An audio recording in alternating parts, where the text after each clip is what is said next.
siwezi kueleza, ametenda maajabu, nami siwezi kueleza, ametenda maajabu, ametenda maajabu, nami siwezi kueleza, siwezi kueleza, siwezi kueleza, ametenda maajabu, nami siwezi kueleza, ametenda maajabu. Ametenda maajabu, nami siwezi kueleza, siwezi kueleza, siwezi kueleza, ametenda maajabu, nami siwezi. Nous saluons le peuple de Dieu au nom du Seigneur Jésus-Christ. Nous sommes dans la joie de nous retrouver encore une fois ce soir autour de la table du Seigneur pour partager la nourriture spirituelle qui est la parole de Dieu. Je n'ai cessé de dire qu'on doit toujours aimer la parole de Dieu. C'est ça notre tout, c'est ça notre richesse. C'est ça notre richesse, c'est ça notre vie. C'est la santé pour nos muscles, solution à tous nos problèmes. C'est la parole de Dieu. Et la Bible est notre absolu. La Bible, c'est Dieu sous forme des Écritures. Donc, quand on lit la Bible, c'est Dieu. Quand nous écoutons une parole de Dieu, nous écoutons Dieu parler. Toute la Bible ici, c'est Dieu sous forme d'Écriture. Nous devons toujours aimer la parole de Dieu. Quand quelqu'un fait l'amour de la parole, c'est fini pour lui. Que le Seigneur vous bénisse. On va prier. Glorieux Père céleste, Dieu Tout-Puissant, Créateur du ciel et de la terre, l'auteur de toute vie et l'auteur de nos vies. Nous te sommes infiniment reconnaissants encore une fois ce soir pour nous avoir prêté le souffle de vie. Malgré les attaques de l'ennemi, tu as été avec nous, tu nous as soutenus et tu nous as donné la grâce de venir devant ta parole et l'écouter. C'est pourquoi nous demandons pardon pour nos manquements et nous regarder à travers le sang qui a coulé à Golgotha, jette nos manquements dans la mer double. Purifie-nous, nous serons plus blanchis, nous serons plus qu'un neige, comme ta puissance de reçu notre coupe déborde. Seul tu mérites la louange, seul tu mérites l'honneur. Avant toi, aucun Dieu n'a été formé, et après toi, il n'y en aura pas. Tu es le seul vrai Dieu et digne de louange. Magnifique en sainteté, terrible en louange et faisant des merveilles. Oui, les dieux des nations sont des idoles. Ils ont des yeux et ne voient pas, des oreilles et n'entendent pas, des bouches et ne parlent pas, des nez et ne respirent pas, des yeux ne voient pas, des mains ne touchent pas, des pieds ne marchent pas. On les transporte. Mais toi, tu as fait les cieux. Oui. Qui est comme toi? Qui est comparable à toi? Personne dans les cieux, personne sur la terre, personne sous la terre. Tu es le seul vrai Dieu et digne de louange. Et avant toi, aucun Dieu n'a été formé, et après toi, il n'y en aura pas. Tu es le seul vrai Dieu et digne de louange. Nous venons humblement nous placer sous le sang qui a pris demandant pardon pour tous nos manquements, de nous regarder à travers le sang qui a pris à Golgotha. Seigneur, interviens toi-même. Je voudrais parler à ton peuple, que moi je disparaisse. J'ai besoin de ta présence pour me conduire en toutes choses. Oui, si moi je parle, c'est la mort, mais si toi tu parles, c'est la vie qui va se manifester. Alors je m'attends à toi, celui qui s'attend à toi, n'a jamais été confus. Que l'onction soit sur moi, que l'huile céleste soit sur moi, afin que je parle de ta part. Et que l'onction soit sur l'auditoire, afin qu'ils écoutent comme écoutent les disciples.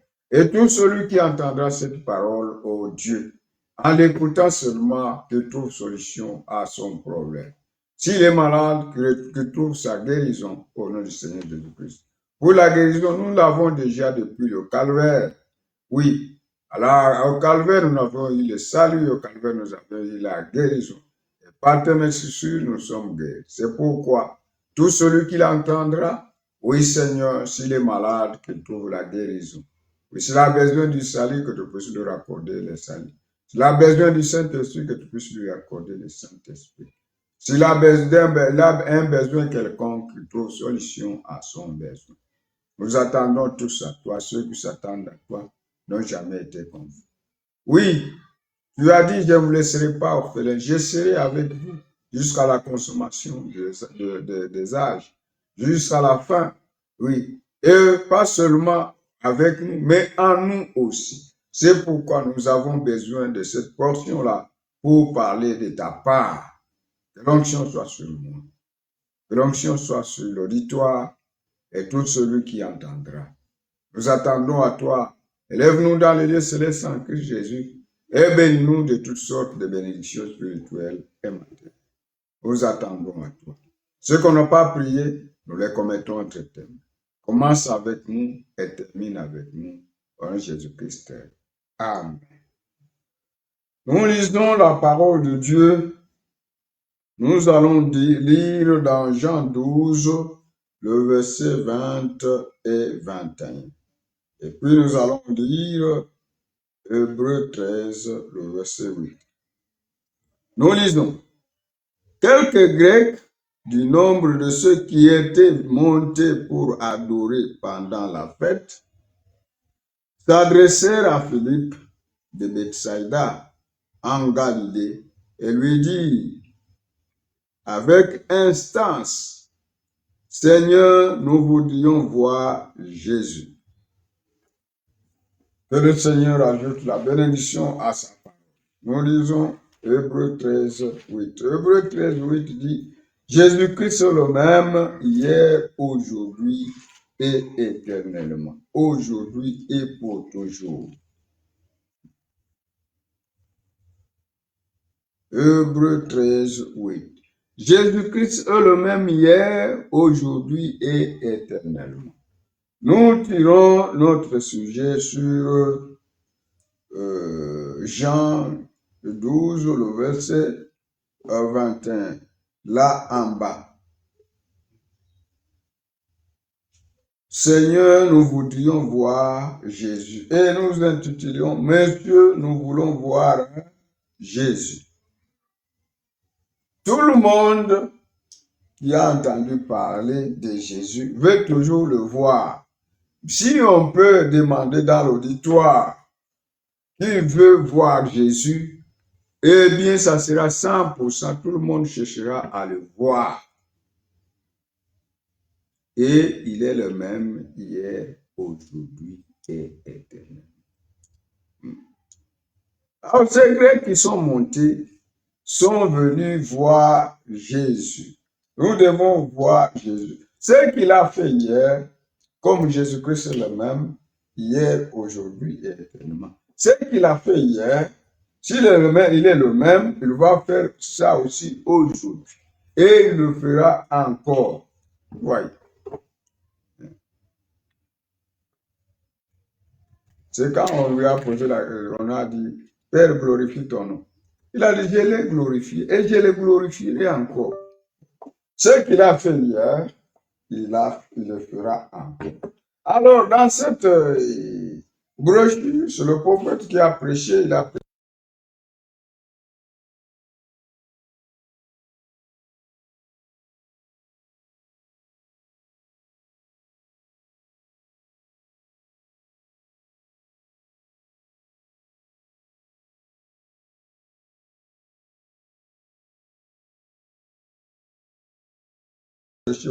Il était le même du temps des apôtres et dans cette génération, il a fait les mêmes choses là-bas. Il a fait les mêmes choses qu'il a fait aux apôtres. Alors Dieu a intervenu. Et avant la fin, ses pieds étaient devenus normaux comme ceux d'un bébé. Ouais. Il parle aussi d'un ivrogne qui a été sauvé, un marin qui était en Afrique du Sud, et son nom, c'est le frère Robert Toms. Robert Toms, c'était un marin, mais il était aussi l'ami de Frère Branham. C'est un marin, un ivrogne que Dieu a sauvé. Et il a établi un ministre de l'évangile. Et il a fait du bon travail chez les indigènes en Afrique du Sud. Alors, il devrait prêcher le lendemain. Frère Branham a prêché sûrement comme aujourd'hui. Et demain, c'est l'autre qui devait parler. Et Frère Branham appelait, elle disait aux gens de venir écouter. Ouais. Frère Branham écoutait aussi les autres. La foi vient de ce qu'on entend et de ce qu'on entend de la parole de Dieu. La foi ne vient pas de ce qu'on prêche. Même si tu es un prédicateur, tu dois écouter aussi les autres. C'est pourquoi Frère Branham écoutait beaucoup. Et dans ce qu'il écoutait, il prenait aussi des prédications. Il écoute comme ça. Et dans la prédication d'un frère qui a prêché, il soustrait, et donc il retire aussi. Par l'inspiration, il prêche quelque chose et un titre là-dedans. Il écoutait aussi les autres. C'est pourquoi tout serviteur, quoi qu'il soit, il doit aussi écouter les autres. Et les ministères ont été donnés pour l'édification. L'édification du corps de Christ. Donc les 5 ministères. Nous devons écouter tout le monde, même le plus petit. S'il a un don, il est dit que chacun mette son don au service des autres. Oui, ce n'est pas ton don. Alors, le frère Robert Toms, devrait prêcher le lendemain. Alors, ici, frère Branham dit, il y a quelque chose dans ce voyage qu'il avait rencontré. Il avait rencontré des catégories de gens. Il y avait les fondamentalistes. Les fondamentalistes savent leur position en Christ. Mais curieusement, ils n'ont pas assez de foi pour faire des miracles, de ceci et cela. Et il a rencontré aussi les pentecôtistes. Les pentecôtistes ont assez de foi pour faire des miracles, de ceci et cela. Mais ils ne reconnaissent pas, ils n'ont pas la grâce de connaître leur position. Alors, ils pouvaient dire, si on pouvait les mettre ensemble, les fondamentalistes avec les pentecôtistes, et les pentecôtistes avec les fondamentalistes, ça pourrait marcher. Et l'Église doit connaître sa position. Quand l'Église connaît sa position en Jésus-Christ, c'est une bonne chose. Et la pire des choses que les gens peuvent avoir, c'est la peur. Un enfant de Dieu ne doit pas avoir peur. Nous devons bannir toute peur. La peur, c'est l'ennemi de tout enfant de Dieu. Alors, il parle d'un fondamentaliste, son ami. Son ami, c'était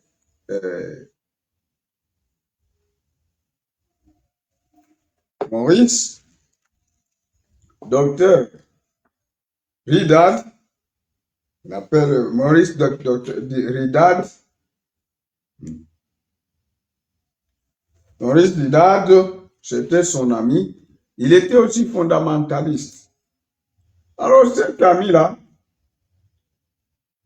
donc, il était baptiste.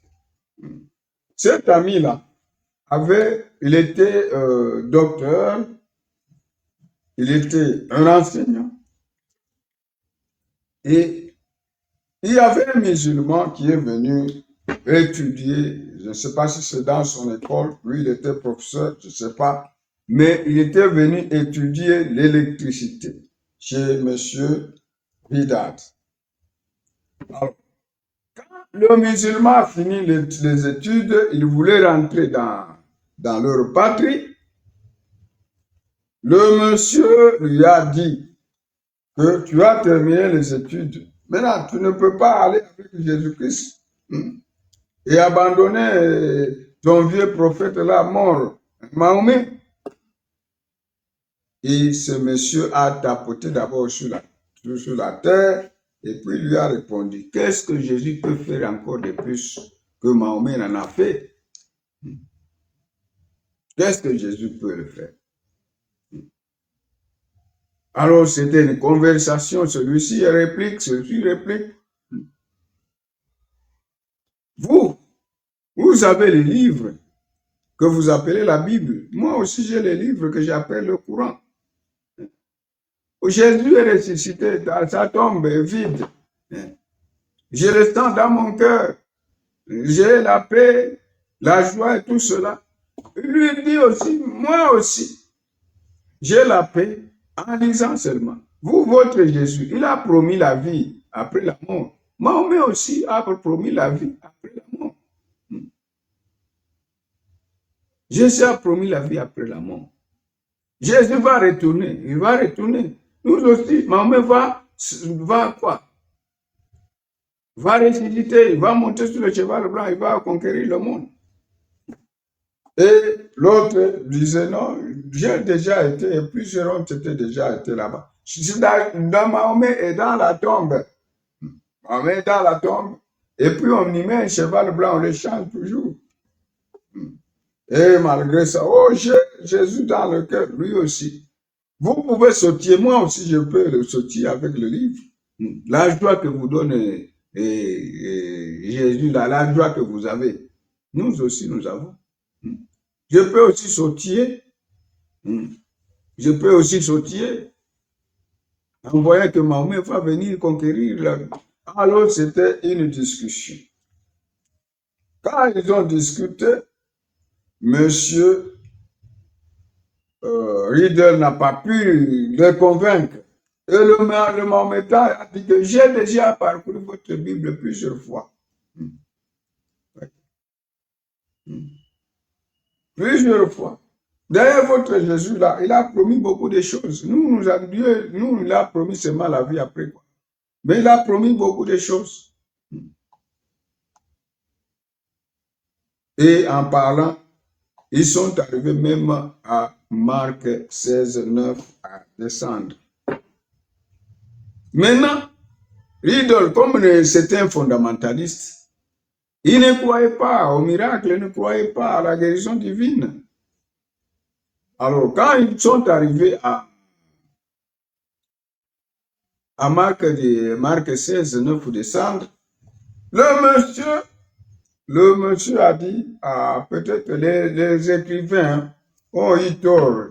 Ils ne pouvaient pas écrire ça. Ils ont écrit, et ce n'est pas bien. Ils ne devraient pas écrire ça dans la Bible. Alors le musulman lui a dit, donc, vous êtes incertain? S'il y a quelque chose dans votre Bible, il y a déjà des choses non inspirées. Maintenant, comment est-ce que vous allez savoir que toute la Bible est inspirée? Puisqu'il y a des choses non inspirées que toi-même tu les connais. Nous, le Coran est inspiré depuis le début jusqu'à la fin. Alors que monsieur a échoué de se défendre devant le musulman. Et il est allé rencontrer un frère Branham. Il a changé même les sujets. Il est allé voir le frère Branham. Il lui dit, j'ai cogné le pied dans le sable. J'ai pensé que j'étais devant un novice, mais un jeune novice, non. C'était quelqu'un qui connaissait, qui savait ce qu'il disait. Alors, il a commencé à parler, il a dit, non, j'ai été appelé prédicateur depuis 7 ans. J'ai eu si c'est la licence en lettres. J'ai pensé que j'ai eu Jésus. Non, j'ai fait tout des études, j'ai étudié la théologie, j'ai pensé que je l'ai eu, non. Alors il s'est posé beaucoup de questions, Et il dit, maintenant, les écrivains qui ont écrit, les enseignants qui ont écrit hein, Marc 16, sont-ils dans l'erreur? Le frère Branham lui dit, ils ne sont pas dans l'erreur. Non, ils ne sont pas dans l'erreur. Sauf qu'il y a quelque chose de plus que cela. Alors il dit, maintenant, au sujet, j'ai été dans les réunions des pentecôtistes. On peut d'abord lire d'abord ça, un peu, avant de continuer. Nous sommes dans... Nous pouvons lire même la conversation. C'est nécessaire, on peut lire là. Et à la fin, il a eu le Saint-Esprit et il a commencé même à prêcher la guérison divine. Nous sommes au paragraphe 11 de la même brochure, là en bas. C'est le docteur Ridat. Le Branham l'appelle docteur Ridet. Il appelle Maurice Ridet. Il appelle Monsieur Ridet. Bon, plusieurs appellations. Maintenant, nous lisons un peu en bas. C'est le Ridet qui parle aux musulmans. Fils, maintenant que tu retournes dans ta patrie, pourquoi n'emportes-tu pas avec toi le Seigneur Jésus-Christ, le Christ ressuscité, et ne renonces-tu pas à ce vieux prophète mort, Mahomet, que tu sais? Voyez, et le musulman a donné quelques coups de pied par terre, et il a levé les yeux vers M. Ridad. Il a dit, Monsieur Ridad, gentil monsieur, qu'est-ce que votre Christ peut faire pour moi de plus que mon prophète? Il a dit, ils ont tous deux écrit des livres. Vous voyez, ils ont tous deux écrit les livres. Ils ont tous deux promis la vie après la mort, comme je le disais. Il a dit, vous croyez votre livre appelé la Bible. Moi, je crois mon livre appelé le Coran. Il a dit, par conséquent, qu'est-ce que votre Jésus peut faire de plus pour moi? Quoi de plus peut-il plutôt faire que Mahomet ne peut faire? Et M. Ridat dit, eh bien, votre Mahomet est mort et il est dans la tombe. Peut-être plusieurs hommes ici y ont été comme moi. Donc, Ridat était là-bas devant la tombe. Et ils ont vu un cheval blanc scellé et placé à sa tombe. C'est là et là. On change de garde après quelques heures. Depuis 2000 ans passés, dans l'attente que Mahomet ressuscite un jour et qu'il monte sur son cheval pour qu'il le chevauche et qu'il conquiert le monde. Mais il a dit, Mahomet est mort, il est dans la tombe.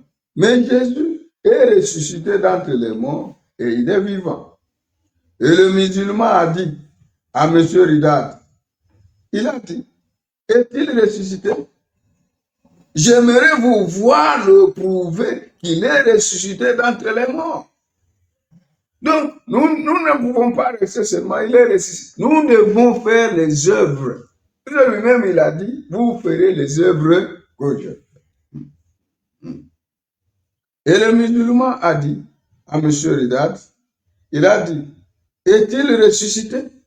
J'aimerais vous voir m'éprouver qu'il est ressuscité d'entre les morts. Eh bien, a-t-il dit, je sais qu'il est ressuscité d'entre les morts, a-t-il dit, parce qu'il est dans mon cœur maintenant même. Et j'ai la joie, la paix et le bonheur. Par conséquent, a-t-il dit, je sais qu'il est ressuscité d'entre les morts. Et le musulman a regardé le chrétien en face et il a dit, eh bien, juste un instant. Monsieur Ridat, l'islam peut produire autant de psychologie que le christianisme. Nous sommes tous aussi heureux. Nous pouvons crier aussi fort et sautiller tout aussi haut en croyant que Mahomet reviendra et qu'il parcourra le monde à cheval et qu'il va conquérir le monde tout autant que vous en croyant que Jésus reviendra. Ainsi donc, vous ne pouvez pas prouver davantage votre résurrection. Pas plus que moi, je ne peux pas mon prophète. Il a dit, de plus, Monsieur Ridat, a-t-il dit, votre Jésus a promis plus que notre Mahomet. Votre Jésus a promis que vous feriez aussi des œuvres qu'il a faites. Oui. Vous feriez aussi des œuvres qu'il a faites. Notre Mahomet a seulement promis la vie après la mort. Il a dit, nous les musulmans, nous attendons vous voir, vous les chrétiens prouvez cela, et alors nous croirons cela. Ouais. Ils attendent de prouver. Il a dit, que voulez-vous dire par promettre? Eh bien, il a dit, il vous a été promis que vous guérirez les malades, que de grands signes et de grands prodiges s'accompliraient. Il a dit, nous attendons voir cela être accompli. Vous avez eu 2000 ans pour prouver qu'il est ressuscité d'entre les morts et qu'il n'y a qu'un tiers du monde qui a déjà entendu parler de cela. Il a dit, notre religion musulmane dépasse le christianisme en nombre de 2 fois. Là, ce sont les catholiques et tous les autres compris. Et nous croissons 2 fois plus vite. C'est vrai, c'est absolument vrai. Ils sont élevés sur ce point. Nous restons là comme un bétail muet. Comme un bétail muet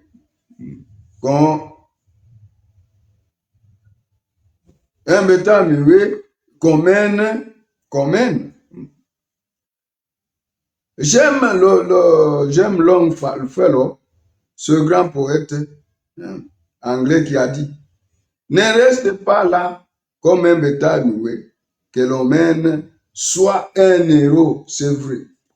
Il a dit, Monsieur Reed a dit, peut-être, monsieur, vous vous êtes référé sur Marc 16. Voyez, ils sont arrivés jusqu'à Marc 16 et là, il a échoué de se défendre et il est allé chez le frère Branham.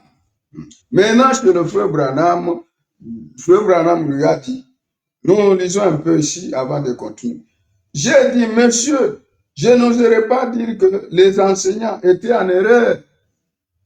Ce qu'ils vous ont dit est vrai, mais il y a quelque chose, il y a plus que cela. Et il a dit, maintenant, frère Branham, j'ai été aux réunions des pentecôtistes et il savait que cela lui fut imputé à justice. Qu'est-ce qu'il pouvait faire encore? J'ai dit, c'est vrai, mais Dieu lui a donné la circoncision comme témoignage et la confirmation. Donc, aussi longtemps que tu n'as pas le Saint-Esprit, Dieu n'a pas encore agréé votre foi. Vous pouvez parler. Si tu n'as pas encore le Saint-Esprit, Dieu n'a pas encore agréé votre foi. Alors, il a aimé avoir le Saint-Esprit et il est tombé, Dieu a intervenu et il a eu le Saint-Esprit. Et il a commencé à prêcher la guérison divine. Ouais. Dieu, quand tu le recherches avec tout le cœur, vous le verrez. Alors rentrons à l'écriture. Quelques Grecs Nous sommes en Jean 12, 20-21. Quelques Grecs du monde, du nombre de ceux qui étaient montés pour adorer pendant la fête, s'adressèrent à Philippe de Bethsaïda en Galilée et lui dirent avec instance, Seigneur, nous voudrions voir Jésus. Tout le monde veut voir Jésus. Quand on parle de Jésus, tout le monde veut le voir. Et il est le même hier, aujourd'hui et éternellement. Nous ne voyons pas les œuvres. Nous sommes des sarments. Et c'est le sarment qui porte le fruit. Votre bouche, c'est la bouche de Jésus. Votre bouche, c'est la bouche de Jésus. Votre main, c'est la main de Jésus. Et c'est nous qui devions porter le fruit. Donc, le fruit. Alors, Jésus, il est Dieu. Tout ce qui était en Dieu, il a déversé en Christ. Et l'Esprit était sans mesure dans Jésus-Christ. Tout ce qui était Jésus, il a déversé dans l'Église. Oui. Et le Saint-Esprit parmi nous. Et nous avons des dons. Et les dons, Jésus est comme l'eau des océans. Maintenant, le don, c'est comme une eau dans la cuillère. C'est la même matière, mais seulement la quantité se diffère. Nous devons manifester les œuvres du Seigneur Jésus-Christ. Et réellement, si tu as cru le Seigneur, tu vas manifester les œuvres de Jésus-Christ. Tu vas manifester les œuvres de Jésus-Christ. Nous avons des dons et Dieu utilise les dons pour se manifester. Et Jésus est le même hier et éternellement. Ce qu'il a fait hier, il le fera aussi. Maintenant, revenons d'abord à l'écriture. Ils ont vu les Grecs là qui sont venus. C'était des érudits. Ils sont montés pour adorer. Ils avaient la sagesse. Mais malgré ça, ils voulaient voir Jésus. Et ils ont dit à Philippe. Oui. Et c'est ce Philippe-là qui avait trouvé Nathanaël. Et avant même, au début quand Jésus a commencé, André est allé voir Pierre. André est allé voir Pierre. Il a dit à Pierre, nous avons trouvé le Messie. Le Messie, qui veut dire Jésus. Nous avons trouvé le Messie. Quand nous allons dans Jean 1, nous avons trouvé le Messie. Maintenant, Jésus a fait les discernements. Il a commencé par les discernements. Nous allons dans Jean 1. Et il a dit à Pierre, tu es Simon, fils de Jonas, et tu seras... Bon, nous sommes dans Jean 1, le verset 40. André, frère de Simon, était l'un de deux qui avait entendu les paroles de Jean et qui avait suivi Jésus. Ce fut lui qui rencontra le premier son frère Simon et lui dit, nous avons trouvé le Messie, ce qui signifie Jésus et ce qui signifie Christ. Et il le conduisit vers Jésus. Jésus, l'ayant regardé, dit, tu es Simon, fils de Jonas, tu seras appelé Céphas, ce qui signifie Pierre. Vous voyez, il a discerné déjà. Il n'était pas avec Pierre. Et c'était fini pour Pierre. Quand il a vu ça, c'était fini pour Pierre. Il a dit, c'est lui. C'était fini pour Pierre. Vous voyez. Maintenant, ce Philippe-là, il est allé, et le prophète lui dit, il a fait 45, ils étaient à 48 kilomètres. Quand il a vu Nathanaël, et lui a dit, nous avons trouvé celui de qui Moïse a écrit les prophètes. Il a dit ça. Jésus de Nazareth, le fils de Joseph. Et il dit, est-ce de Nazareth peut-il sortir quelque chose de bon? Il lui a dit, viens et vois. Voilà l'attitude de mon chrétien. Quand tu parles avec quelqu'un et qu'il est hésitant, vous pouvez l'inviter. Il peut venir à l'église, il écoute. Et Philippe a dit, viens et vois. Maintenant, quand il a vu, et lui a dit, voici un juif dans lequel il n'y a point de fraude. Il a dit, où me connais-tu, Seigneur? Avant que Philippe t'appela, quand tu étais sous le figuier, je t'ai vu. Vous voyez. On peut d'abord lire. Donc, ces gens ici ont dit à Philippe, nous voulons voir Jésus. Philippe était de Bethsaïda, de la ville, c'est au verset 44. Jean 1, verset 44. Philippe était de Bethsaïda, de la ville d'André et de Pierre. Philippe rencontra Nathanaël et lui dit, nous avons trouvé celui de qui Moïse a écrit dans la loi et dont les prophètes ont parlé, Jésus de Nazareth, le fils de Joseph. Nathanaël lui dit, peux-il venir de Nazareth quelque chose de bon? Philippe lui répondit, viens et vois, voyez, viens et vois. Au lieu de discuter, viens seulement et vois. Je ne sais pas si toi aussi tu peux voir Jésus. Tu peux voir Jésus le même hier, aujourd'hui. Ce qu'il a fait avant, s'il fait aujourd'hui. Et dans cette génération, nous avons vu Dieu a utilisé un don, une personne, le frère Branham. À tel point que les gens ont commencé à le confondre avec Jésus. Vous voyez. Mais là, il est dit, les œuvres que je fais, vous le ferez de plus grandes. Donc, vous le ferez davantage. Et nous sommes nombreux. Nous pouvons faire beaucoup d'œuvres. Donc, c'est beaucoup qu'on peut faire. Jésus a ressuscité les morts. Les morts ressuscitent jusqu'à aujourd'hui. Jésus a guéri les malades. Il est guéri même aujourd'hui.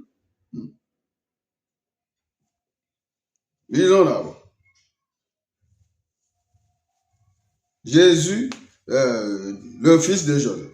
Nathanaël lui dit, peux-tu venir de Nazareth quelque chose de bon? Philippe lui répondit, viens voir. Jésus, voyant venir à lui Nathanaël, dit de lui, voici vraiment un Israélite dans lequel il n'y a point de fraude. D'où me connais-tu? Lui dit Nathanaël. Jésus lui répondit, avant que Philippe t'appela, quand tu étais sous le figuier, je t'ai vu. Nathanaël répondit et lui dit, Rabbi, tu es le Fils de Dieu. Le Fils de Dieu, c'est Dieu dans la chair humaine. Tu es le roi d'Israël. Il était le roi d'Israël et il est encore le roi. Le roi d'Israël. Oui. Et Jésus lui dit, parce que je t'ai vu, je t'ai dit que je t'ai vu sous le figuier, tu crois. Tu verras de plus grandes choses que celles-ci. Vous voyez. Il a exercé le discernement. Il a exercé le discernement. Et le discernement, il a exercé en Israël. Maintenant, comme il fallait qu'il passât par la Samarie, il est passé à la Samarie. Nous rencontrons la femme au puits. Oui, la femme au puits. Jésus était là. Ses disciples sont allés dans la ville chercher à manger. Et la femme là de mauvaise vie est venue. La femme est venue.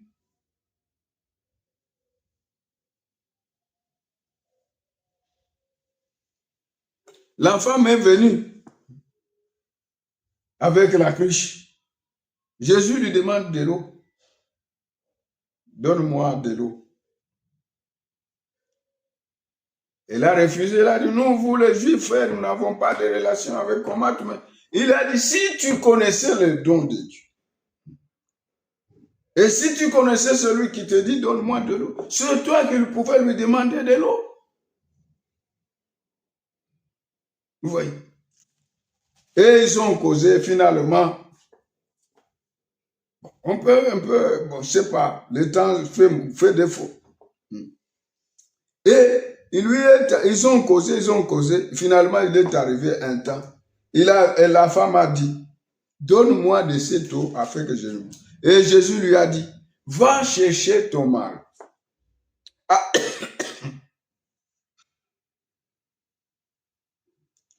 Va chercher ton mari. Maintenant, la femme a répondu, je n'ai point de mari. Jésus lui dit, tu as eu raison de dire, tu n'as point de mari. Car tu en as eu 5. Tu en as eu 5. Et celui tu as maintenant, et celui que tu as maintenant, n'est pas ton mari. En cela, tu as dit vrai. La dame, quand il a vu ça, la femme a dit, Seigneur, lui dit la femme, je vois que tu es un prophète. Voyez, nos pères ont adoré sur cette montagne. Et vous dites, vous, que le lieu où il faut adorer, c'est à Jérusalem. La femme lui dit à Jésus, crois-moi, l'heure vient. Femme, lui dit Jésus, crois-moi, l'heure vient où ce sera ni sur cette montagne, ni à Jérusalem que vous adorerez le Père. Vous adorez ce que vous ne connaissez pas.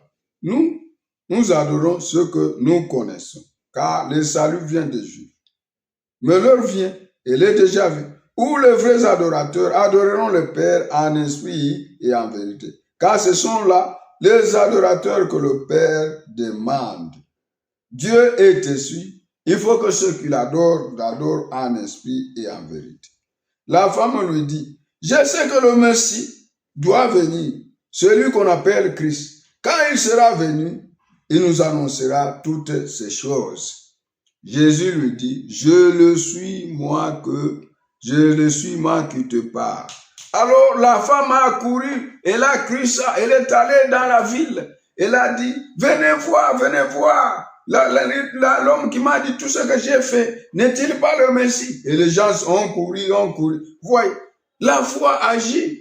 Quand Dieu s'est révélé à toi, vous devez agir. La foi agit. Tu ne peux pas rester sans rien faire, non. La foi a ses œuvres. Vous verrez vous-même que ce monsieur a cru. Alors elle a couru, elle est allée dans la ville. Venez voir. Ils sont venus voir et les gens ont cru. Mais par après, ils ont dit ceci. Ils ont dit ceci à la femme. Ils disaient à la femme, ce n'est plus à cause de ce que tu as dit que nous croyons. Car nous l'avons entendu nous-mêmes et nous savons qu'il est vraiment le sauveur du monde. Vous voyez. Nous savons qu'il est le sauveur du monde. Vous voyez. Les gens ont cru. Donc quand il se manifeste, je ne sais pas si tu peux aussi le voir. Nous allons avec la femme atteinte de la perte de sang pendant 12 ans. Elle a dit, si je peux toucher le bord, elle est allée toucher, elle s'est faufilée. Mais Jésus a dit, qui m'a touché? Pierre pouvait lui dire, mais les gens te serrent, tu peux dire, non, quelqu'un m'a touché. Et la femme, Jésus a vu que c'est là. Et la femme a dit, c'est moi. Elle était guérie là-bas même. Elle a touché. Si toi aussi tu peux toucher Jésus, par ta foi, si tu es malade, si tu as un problème quelconque, si tu peux aussi le toucher, tu le verras. Et tu vas témoigner. Tu peux voir Jésus et tu vas témoigner. La femme a dit, c'est moi. Et Jésus a dit, ma fille, ta foi t'a sauvée. Elle était guérie. Maintenant, il y a quelque chose que les gens ignorent. Jésus ne faisait rien sans avoir d'abord la vision. C'est pourquoi il dit, le Fils ne fait rien sans qu'il ait vu premièrement la chose au Père. C'est pourquoi il n'échouait pas. Nous échouons parce que nous ne nous attendons pas à Dieu. Nous croyons que c'est notre don. Non. Dieu utilise les dons comme lui-même le veut. Tu peux prier pour quelqu'un, il guérit, mais toi tu es malade, tu ne guéris pas. Et il a dit à Paul un temps, ma grâce te suffit. Alors c'est comme il est parti à la piscine là, de Bethsaida. Bethsaida. Il est allé à la piscine là-bas. Il y avait des gens qui se jetaient dans l'eau. Si l'ange vient, celui qui se jette le premier, il est guéri. Mais il y avait une personne qui a fait 38 ans, malade là-bas, infirme, un malade. Je ne sais pas quel malade. Il a fait 38 ans. Mais Jésus, il n'a pas guéri tout le monde là-bas. Il est arrivé seulement chez la personne là de 38. Il lui dit, prends ton lit et marche. L'homme a eu la foi, il a pris le lit et il a marché. Ouais. Et c'était le jour de sabbat. Oh, il fait les choses, non? Il combat le sabbat. Il était lui-même le sabbat. Jésus était lui-même le sabbat. Et on l'a vu. Toi aussi, tu peux le voir si tu es là. Si tu crois au Seigneur Jésus-Christ, si tu crois qu'il peut te guérir, tu seras guéri et tu vas voir, tu vas témoigner. Que Dieu vous bénisse. Nous arrêtons là-bas. Que Dieu vous bénisse richement. Tout celui qui a écouté le peu de paroles, qui le manifeste, qui le croit, que Jésus est le même hier, aujourd'hui et éternellement. S'il a répondu à la question hier, s'il a guéri hier, aujourd'hui, il peut aussi guérir. Et le discernement, il a fait chez les Juifs, il a fait chez les Samaritains, et il devait le faire à la nation. Maintenant, aux nations. Maintenant, il a utilisé le frère Branham pour faire le discernement aux nations. Frère Branham n'est pas Jésus. C'est un serviteur de Jésus qui est venu nous pointer Christ et nous préparer à l'enlèvement. Son message est de nous préparer à l'enlèvement. Et son message, c'est le retour à la Bible. Chacun, il est écrit de combattre une foi, pour la foi qui a été donnée au sein une fois pour toutes. Chacun de nous dira, même les catholiques, même les pentecôtistes, ils vont dire que nous combattons pour la foi. Non, il faut revenir à la Bible, voir ce qui s'est passé à la Bible. La Bible, c'est notre absolu. C'est là que nous devons trouver la vérité et la sûreté, pas tout ce que les autres disent. Que le Seigneur vous bénisse.